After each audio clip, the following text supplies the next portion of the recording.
Your name was synonymous with Telecaster for so long, and you made a change, and I'm sure you've been asked this a million times, but I don't recall the answer. What prompted Well, the I change? always loved the Tellys. You know, I started out being a Gibson player. I got a Les Paul in 1961.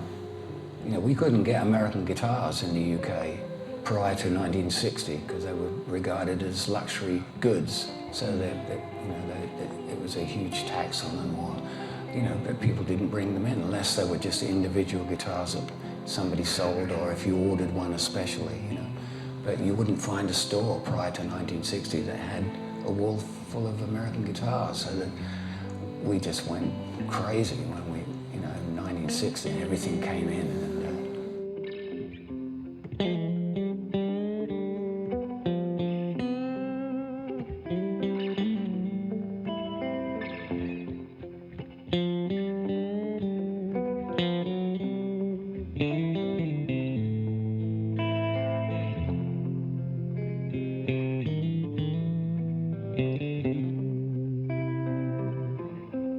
By 63, I'd walked into Selma's and there was a second-hand telly. I think it must have been a 59 telly. I paid about £50 for it, and I couldn't believe how good it sounded. It was just so electric, So from there on, tellys were my main instrument. But when I first came to America with Heads, Hands and Feet, Ernie Ball and his son Sterling heard our record on the radio, and they were quite tickled to discover that this was an English band playing this song, Country Boy. So they came to see us a couple of times. And Sterling's godfather was Tom Walker, and he started the Music Man Company with Leo Fender. And I didn't particularly like the guitars that Leo, I forget what they were called, Sabres, I think they were called. And I didn't like it at all. The neck was too thin. Anyway, Leo and Tom had a falling out, and then Tom sold the company to Ernie Ball, and Sterling and Ernie decided that they wanted to come out with a completely new guitar. And the first guitar was the Silhouette, which I played for a year or so and just loved them, so I still got a couple. And then they made a guitar that looked like this. I think the initial idea was to have it made maybe in the Far East and have it as like an entry model Music Man guitar. And Sterling had one made, and it was a maple body and maple neck, and he said, "Wait till you see this, you'll love it," So we used to play a lot together around that time, And I showed up at this gig. He said, "Hey, what do you think of this?" And I said, "Oh." He said, "Okay, it's yours." And that became my #1 guitar from there on. You have a fairly unique hybrid style, meaning that you use a pick of your fingers, but if I understand correctly, you use your pinky. Is that right? Well, I never even thought about it until people pointed out to me.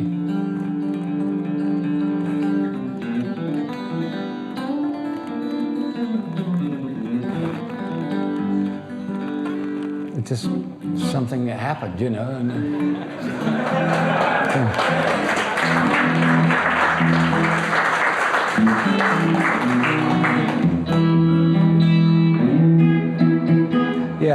I wanted to play like Chet, but I tried a thumb pick. I just couldn't get on with it, But and I was really into Scotty Moore too,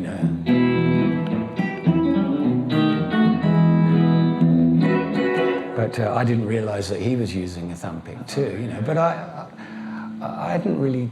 There was one guy who worked in a music store in London, and he was playing with the flat pick and fingers, and I thought, well, what a great idea, So it's just something that developed over the years. When it was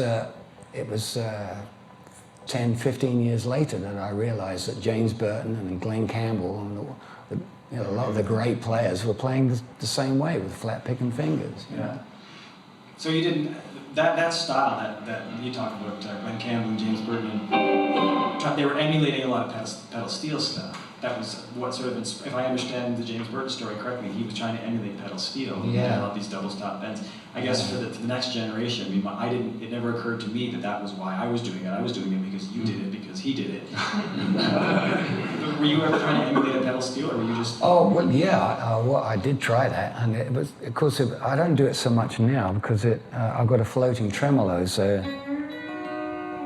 It's slightly out of tune. Yeah, it pulls it out of tune, you know. But if I play, you know, with a hardtail, it's easier to keep in tune. But